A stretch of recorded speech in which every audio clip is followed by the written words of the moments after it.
I'm Courtney Schultz. I'm an associate professor of forest and natural resource policy in the Department of Forest and Rangeland Stewardship, and we do research to really inform policymaking and practice around the management of our public lands throughout the United States.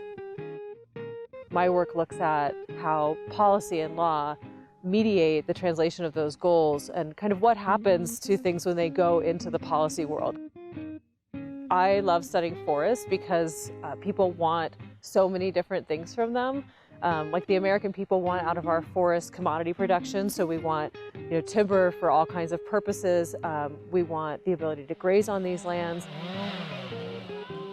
People have these spiritual relationships to our forests, and so it's like we want all of these things for our forests, which makes the politics around them and writing policy for them really tricky.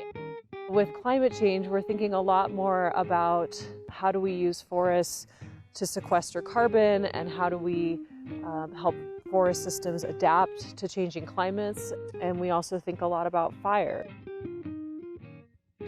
There's a lot of research that tells us that we can use prescribed and natural fire events to reduce future fire hazard. And then particularly if we get prescribed fire on the ground, that can have a really positive effect when wildfires do happen.